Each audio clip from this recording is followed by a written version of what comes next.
add text or typography in your video using InShot app. কিভাবে? চলুন দেখে নেই।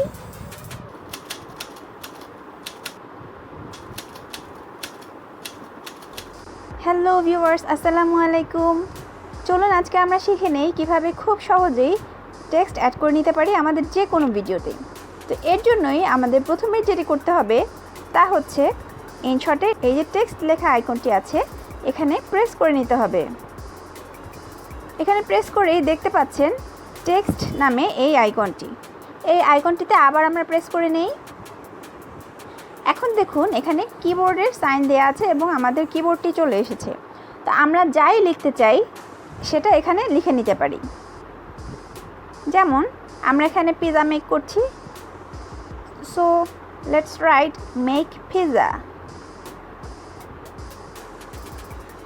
এই দেখুন এখানে এই কিবোর্ডের পাশে আরও অনেকগুলো অপশন চলে এসেছে।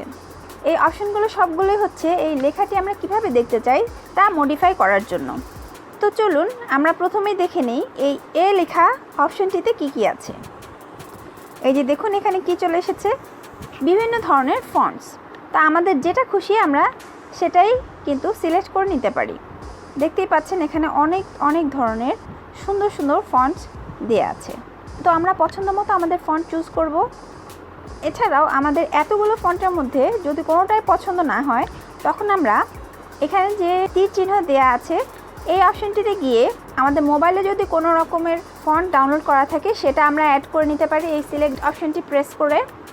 অথবা আমরা এই স্টোরে যেতে পারি। স্টোরে গিয়ে দেখুন এখানে কিন্তু আরও অনেক ধরনের ফন্টস দেওয়া আছে, অ্যারাবিক আছে, এছাড়া এই যে আমি এটা অলরেডি ডাউনলোড করেছি সেটা আছে। এই ফন্টসের অনেকগুলোই কিন্তু একদমই ফ্রি। এই যে দেখুন বিভিন্ন দেশীয় যেমন এই যে চাইনিজ, রাশিয়ান, জাপানিজ এই ধরনের ফন্টসগুলোও কিন্তু আছে। তো চলুন আমরা ইংলিশ ফন্টেরই আরও কিছু ফন্ট দেখে নিই। এই দেখুন এখানে আরও বিভিন্ন ধরনের ফন্টস দেওয়া আছে, যেটা আমাদের ভালো লাগে সেটাই আমরা এখানে ফ্রি অপশনে প্রেস করে ডাউনলোড করে নিতে পারি। আপনাদেরকে আমি একটি ফন্ট ডাউনলোড করে দেখাচ্ছি। এখানে ফ্রি অপশনে প্রেস করব। অ্যাড এসেছে কারণ আমরা এটা ফ্রি ভার্সন ইউজ করছি। তো ওটা ক্রস করে দিলেই এই দেখুন এটা কিন্তু ডাউনলোড করা হয়ে গিয়েছে। তো আমরা ব্যাকে চলে যাই। আপনারা আপনাদের পছন্দ মতো আরও ফন্ট ডাউনলোড করে নেবেন এখান থেকে। তো দেখুন আমাদের নতুন ফন্টটি কিন্তু সিলেক্ট হয়ে গিয়েছে এখন। এরপরে চলুন আমরা দেখি পাশের অপশনটিতে কি আছে। এখানে দেখতে পাচ্ছেন অ্যালাইনমেন্টগুলো দেওয়া আছে। আমরা left or right or middle অ্যালাইনমেন্টে লেখাটা রাখতে পারি। এছাড়া এখানে দেখুন এই অপশনটি দেওয়া আছে আমরা লেখাটিকে কত বড় বা ছোট রাখতে চাই তা এই অপশনটি দিয়ে আমরা নির্ধারণ করতে পারবো। এর পরের যে অপশনটি আছে এটা হচ্ছে আমাদের লেটারগুলো কতটা ফাঁকা থাকবে তা নির্ধারণ করে দেয়।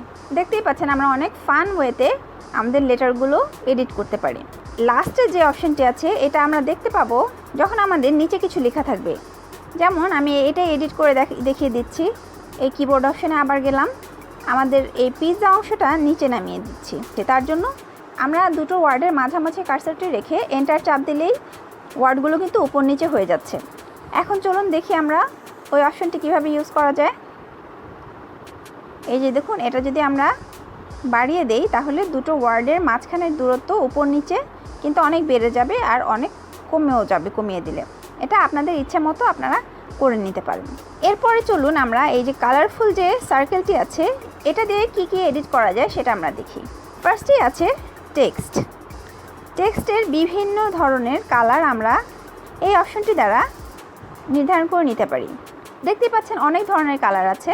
আপনাদের এত কালারের মধ্যেও যদি কোনো কালার পছন্দ না হয় তাহলে এই কালারের বারটি লেফটে স্ক্রল করে করে দেখবেন আমরা গ্রেডিয়েন্ট কিছু কালারও পেয়ে যাব। আমরা ইচ্ছে করলে এই ধরনের কালারও ইউজ করতে পারি।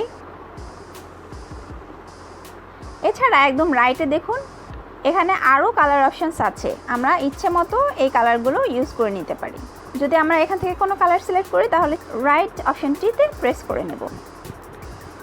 এই তো গেল কালার। এখন আমরা বিভিন্ন স্টাইল কিভাবে মেক করব সেটা কিন্তু এই নিচেই আরও অনেক অপশানে দেওয়া আছে। চলুন দেখি ইনশট আমাদের টেক্সটের জন্য কি ধরনের স্টাইল মেক করেছে। প্রথম স্টাইলটি দেখুন, আমাদের টেক্সটটি কিন্তু মাস্টার্ড কালারের হয়ে গিয়েছে এবং পাশে ব্ল্যাক কালারের বর্ডার চলে এসেছে। আমরা যদি এই মাস্টার্ড কালারটা চেঞ্জ করতে চাই তাহলে কিন্তু যে কোনো কালার আমরা প্রেস করে এই মাঝখানের কালারটা চেঞ্জ করে নিতে পারি। এর পরের স্টাইলটি দেখুন, ব্ল্যাক অ্যান্ড হোয়াইট। এখানেও আমরা টেক্সটের কালারটা আমাদের ইচ্ছা মতো চেঞ্জ করে নিতে পারবো। এর পরের স্টাইলটা দেখুন, ব্যাকগ্রাউন্ডটা কিন্তু ট্রান্সপারেন্ট এবং শুধু আমাদের টেক্সট কালারটা দেখা যাচ্ছে। এই টেক্সট কালারটাও আমাদের ইচ্ছা মতো যে কোনো কালার করে নিতে পারবো। এছাড়াও এরকম আরও অনেক ধরনের স্টাইল আপনাকে ইনশট অলরেডি ডিফল্ট করে দিয়ে দিয়েছে। তো আপনারা যে কোনো স্টাইল এখান থেকে চুজ করে নিতে পারেন। তো এই তো গেল টেক্সট এবং স্টাইলের কথা। তো চলুন আমরা পরের অপশনে চলে যাই, যার নাম হচ্ছে বর্ডার। এই যে হোয়াইট কালারের টেক্সটটি আছে, এর চারপাশে আমরা যে কোনো কালারের বর্ডার অ্যাড করে নিতে পারবো। যেমন আমি যদি ব্ল্যাকটি দেই, দেখুন এখানে কত সুন্দর একটি বর্ডার চলে এসেছে। আমরা কিন্তু এই বর্ডারটিকে ইচ্ছে করলে বড় বা ছোট করতে পারি। দেখুন এখানে 50% দেওয়া আছে। আমরা এই বারটি স্ক্রল করে ডানে বা বাঁয়ে নিয়ে এই বর্ডারটি ছোট বা বড় করে নিতে পারি। যত বাঁয়ে যাব বর্ডারটি কিন্তু অনেক মোটা হতে থাকবে, আর যত ডানে যাব বর্ডারটি চিকন হতে থাকবে। তো এভাবেই আমরা বর্ডারটি আমাদের পছন্দ মতো মোটা বা চিকন করে অ্যাপ্লাই করে নিতে পারবো। এছাড়াও আমরা এই বর্ডারটি কিন্তু যে কোনো কালারেরও করে নিতে পারবো। এই যেমন অ্যাশ, গ্রে, মিষ্টি কিছু colour, red, dark red, yellow, any colour you like, যে কোনো কালার দিয়েই আমরা এই বর্ডারগুলো করে নিতে পারবো। কত সুন্দর, তাই না? আচ্ছা, এর পরের অপশনে আমরা চলে যাই। পরের অপশনটি হচ্ছে শ্যাডো। শ্যাডো হচ্ছে আমাদের এই টেক্সটেরই চারপাশে কিছু ছায়া চলে আসবে। শ্যাডো অপশনটা নর্মালি অফ করা থাকে। এটা যদি অফ থাকে আমরা এই গোল আইকনটি প্রেস করে অন করে দেব। এরপর আমরা এই ওয়াই আইকনটি চেপে ধরে যদি আমরা ডান দিকে চলে যাই তাহলে দেখুন শ্যাডো আমাদের টেক্সটের নিচের দিকে চলে আসছে, এবং এটা ধরে যদি আমরা বাঁয়ের দিকে যাই তাহলে দেখুন শ্যাডো কিন্তু উপরের দিকে যাচ্ছে। আর এটা যদি মিডলে রেখে এক্স আইকনটি ধরে ডানে যাই তাহলে দেখুন শ্যাডোটি ডানে যাচ্ছে এবং বাঁয়ে দিলে শ্যাডোটি বাঁয়ে চলে যাচ্ছে। এভাবে ইচ্ছামতো আমরা শ্যাডো অ্যাপ্লাই করে নিতে পারবো, এবং এই শ্যাডোটি আমরা কতটা ঘনত্বের চাই তা ডিপেন্ড করবে আমাদের এই নিচের বারটির উপর। আমরা যদি স্ক্রল করে বাঁয়ের দিকে চলে যাই তাহলে এই দেখুন শ্যাডোটির এই অপাসিটি আসবে, এবং আমরা যদি এই বারটি স্ক্রল করে করে একদম কমিয়ে দিই তাহলে শ্যাডোর কিন্তু অনেক বেশি দেখা যাবে। মানে এটা যদি 100% থাকে তাহলে আমরা হালকা একটি শ্যাডো দেখতে পারবো, এবং এটা যদি 0% থাকে তাহলে কিন্তু আমরা একেবারে শার্প একটা শ্যাডো দেখতে পাচ্ছি। তো এরকমেরই আমরা ইচ্ছা মতো মডিফাই করে শ্যাডোটি দিতে পারবো। এরপরে চলুন আমরা লেবেলে চলে যাই। লেবেল হচ্ছে এই টেক্সটের পেছনের ব্যাকগ্রাউন্ড। আপাতত কিন্তু ব্যাকগ্রাউন্ডটি ট্রান্সপারেন্ট আছে, কিন্তু আমরা ইচ্ছে করলে যে কোনো কালারের ব্যাকগ্রাউন্ড আমরা এখানে দিয়ে নিতে পারি। দেখতেই পাচ্ছেন যে কোনো কালার আমরা ইচ্ছে মতো অ্যাড করে নিতে পারি, গ্রেডিয়েন্ট কালারও অ্যাড করতে পারি। এছাড়া এই দেখুন ব্যাকগ্রাউন্ডটি চারকোনা স্কোয়ার বক্সের হয়ে আছে। এই স্টাইলটিও যদি আমরা পরিবর্তন করতে চাই তাহলে দেখুন নিচে কিন্তু বিভিন্ন স্টাইল দেওয়া আছে। আমরা আছি প্রথমটাতে, পরেরটিতে দেখুন ব্যাকগ্রাউন্ডটা কিন্তু ওপাসিটি কমে গিয়েছে এবং হালকা করে পেছনের ভিডিওটাও দেখা যাচ্ছে, এবং টেক্সটের পেছনেও একটা আলাদা ব্যাকগ্রাউন্ড তৈরি হয়েছে। তারপরেরটাই যান, স্কোয়ারটা একেবারে শার্প না, দেখুন চারপাশে এটা একটু রাউন্ড হয়ে গিয়েছে। এরপরেরটা আরও একটু রাউন্ড হয়েছে। এরকম বিভিন্ন স্টাইলের ব্যাকগ্রাউন্ড আপনারা ইচ্ছে মতো দিয়ে নিতে পারেন। তো এই তো গেল ব্যাকগ্রাউন্ড। এরপরে চলে আসি আমরা অপাসিটি নিয়ে। অপাসিটি হচ্ছে আমাদের টেক্সটটি আমরা কতটুকু শার্প আর ডার্ক দেখতে চাই। যেমন এটা কিন্তু এখন 100% আছে, এর মানে হচ্ছে আমরা টেক্সটটিকে পুরোপুরিভাবে দেখতে পাচ্ছি। আমরা যদি এই অপাসিটিটা একটু কমিয়ে নেই ডান দিকে স্ক্রল করে তাহলে দেখুন আমাদের টেক্সটটি কিন্তু হালকা হতে শুরু করেছে। আমরা এখন পেছনের ভিডিওর ব্যাকগ্রাউন্ডও দেখতে পাচ্ছি এবং টেক্সটটিও দেখতে পাচ্ছি, কিন্তু টেক্সটটি অনেক হালকা। এরকম করেই কিন্তু নর্মালি ওয়াটারমার্ক করা হয়। তো চলুন আমরা এটা কি সিলেক্ট করলাম, রাইট বাটনে ক্লিক করলাম। এখন দেখুন এই যে টেক্সটের বারটি কিন্তু এখানে চলে এসেছে। এখন আমি এই টেক্সটের বারটি এইটুকু রাখতে চাই তাহলে কিন্তু ভিডিওর শুধু এইটুকু জায়গায় টেক্সটটি থাকবে। আমরা যদি চাই ইচ্ছে করলে ভিডিও এন্ড পর্যন্ত একদম শেষ পর্যন্ত এই টেক্সটটি রেখে দিতে পারি। সবগুলো ক্লিপেই টেক্সটটি আছে। এখন ধরুন আমরা এই টেক্সটটি পুরো ক্লিপে না, শুধুমাত্র এই ড্র করার ক্লিপটিতেই রেখে দিতে চাই। তাহলে আমরা কি করতে পারি, আমরা আগে একটু এই সিলেকশন অপশনটিতে প্রেস করে বের হয়ে আসি।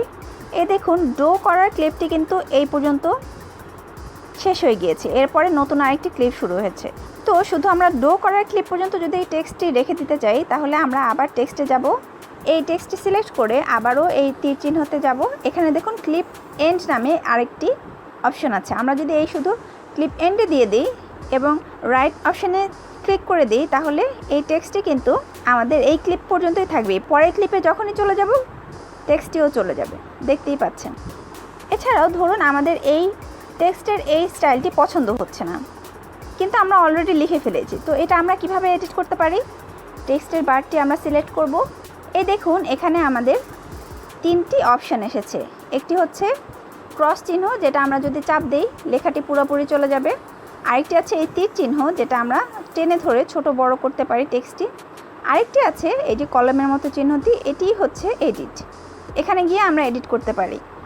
এছাড়া আরেকটি অপশন হচ্ছে এই বারটি সিলেক্ট থাকা অবস্থায় এখানে দেখুন এডিট লেখাই আছে, এখানেও আমরা প্রেস করে এডিটে চলে যেতে পারি। তো ধরুন আমরা অপাসিটিটা একটু বাড়িয়ে দিই যেন আমাদের এডিট করতে সুবিধা হয়। ওকে, এরকম যে কোনো ধরনের এডিটই আপনারা এখান থেকে করে নিতে পারেন টেক্সটের বারটি সিলেক্ট করে এডিটে গিয়ে। তো চলুন আমরা দেখি এই স্টাইলগুলো ইউজ করে কিভাবে আমাদের ভিডিওটি এডিট করা যায়।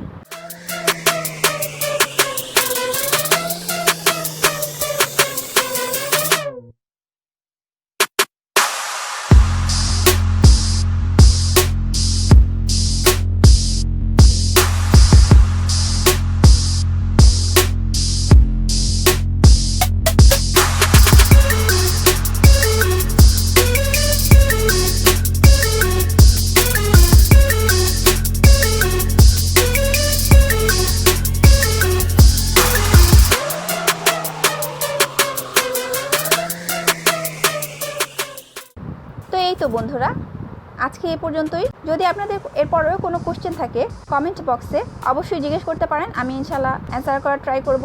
এরপরেও আরও নতুন ধরনের ভিডিও এডিটিংয়ের টিপস অ্যান্ড ট্রিক্স পাওয়ার জন্য আমার চ্যানেলটি সাবস্ক্রাইব করে রাখুন এবং পাশের বেল আইকনটিও ক্লিক করে রাখুন যেন পরের কোনো ভিডিও আপনাদের মিস না হয়। আল্লাহ হাফেজ।